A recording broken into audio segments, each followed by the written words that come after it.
காலம் காத்திருந்து பதில் சொல்லும். ஆனால் இவங்க ரசிகர்கள் 20 வருஷம் காத்து இருந்தாங்களே இவருக்கு, இவர் பதிலே சொல்லியே.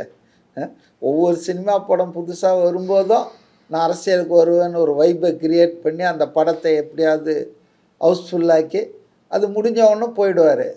ஸோ அதனால் ரஜினிகாந்தை பொறுத்தவரையிலங்க இதை இக்னோர் பண்ணியிருக்கணும். ரெண்டாவது, அது ஒன்றும் பெரிய தனிநபர் தாக்குதலோ அவர் மேலே ஒருவேளை அவர் பயந்துருக்கலாம்னு நினைக்கிறேன். திருப்பியும் நான் சொல்கிறேன், திமுகவால் தான் அது தந்த அழுத்தத்தால் தான் தான் வரல அப்படின்ற விஷயம் பொதுவெளியில் ரெஃப்யூட் பண்ணாமல் போச்சுன்னா அது உண்மைன்னு ஆகிடும் இல்லையா? அந்த அச்சம் அவருக்கு இருக்கும். இப்போ நம்ம வாயை மூடிட்டு இருந்தோம்னா ஆதவ் சொல்கிறது உண்மைதான்றது மக்கள் நினச்சிக்குவாங்க. அப்போ திமுக ஃபஸ்ட் ஃபேமிலிக்கு வந்து ப்ராப்ளம் வரும், கோபம் வரும். நம்ம வேறு சன் பிக்சர்ஸில் படம் நடிக்க வேண்டியிருக்கு இன்னும்.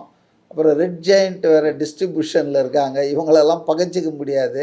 ஏன்னா அவரை பொறுத்த வரைக்கும் business first, income first, cinema first.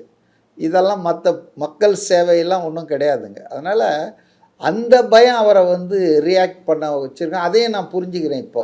அதாவது இல்லைன்னா நார்மலாக அவர் கடந்து போகிற ஆள் தான். ஏன்னா யார் என்ன சொன்னாலும் இதை விட மோசமாக சொல்லியிருக்காங்களா?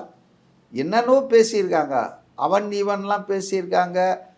சீமான் ஒரு இதில் வெற்றிடம் வந்துருக்குதுன்னு, சுடுகாட்டில் வெற்றிடம் இருக்குது, அங்கே கூட நிறைய இடம் இருக்குதுன்னெலாம் நான் நேற்று காணொலி பார்த்தேன் நான். அதனால் ஏன் அவர் வந்து இதுக்கு இவ்வளோ அலர்ட் பண்ணி இதுக்கு வந்து இவ்வளோ முக்கியத்துவம் கொடுத்தாருன்னா, ஆதவ் அர்ஜுனா பேசினார் என்பதற்காக இல்லை, அவர் பேசின மேட்ரு வந்து சிக்கலாயிடும். Unless or otherwise it is refuted by the person himself. இப்போ ரஜினிகாந்தே அதை பேசாமல் இருந்துட்டாருன்னா அது மக்கள் என்ன நினைக்கிற அபாயம் இருக்குல்ல, ஓ அதான் போல இருக்கியா, அதான் ஏன் அமைதியாகிட்டார்.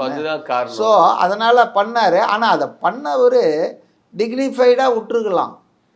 அதை விட்டுட்டு காலம் காத்திருந்து பதில் சொல்லும் அப்படின்னு சொல்லி அவங்க ஆளுங்களுக்கு ஒரு லோடட் பொலிட்டிக்கல் மெசேஜ் அனுப்புகிறாரு.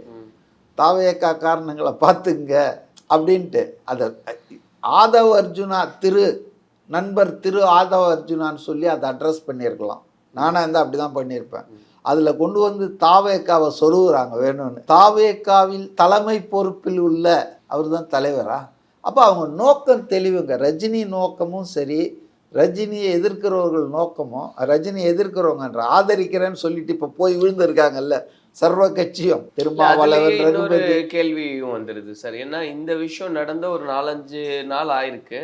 ஆனா ரியாக்ஷன் அப்படின்றது லேட் ரியாக்ஷனா தான் இருந்தது. இல்ல அதுக்கிடையில கூட்டணி கணக்குகள் பேசப்பட்டுச்சு. அதுதான் நேற்று ஒரு டிவி டிபேட்ல நானும் பங்கேற்றேன். அதுல சுமந்த் ஸ்ரீராமன் இருக்காருல்ல டாக்டர், அவர் இதை நல்லா சொன்னாரு. இது பின்னால யாரோ ஒருத்தர் பேசி ரஜினியை வந்து இது இப்படியே விடக்கூடாதுன்னு சொல்லி அவரை டைட் பண்ணி இது ஒரு கான்ஸ்பிரசி தியரிலாம் சொன்னார் அவர். விஜய்க்கு எதிராக வந்து இருக்கிற சக்திகள், விஜய் பலவீனம் அடைந்தால் பயன் பெறக்கூடிய சக்திகள் இவரை தூண்டி விட்டு, அதனால தான் 3-4 நாள் ஸ்பான்டேனியஸாக வரல. அவர் பேசுந்த உடனே பதில் சொல்ல அவர் யோசித்து அவருக்கு அழுத்தம், இன்னொரு அழுத்தம் வந்து இவங்களும் ரியாக்ட் பண்ணது ஏடிஎம்கே ஆகட்டும், இல்லை எல்லாமே ஸ்டேஜ் மேனேஜ்டுங்க.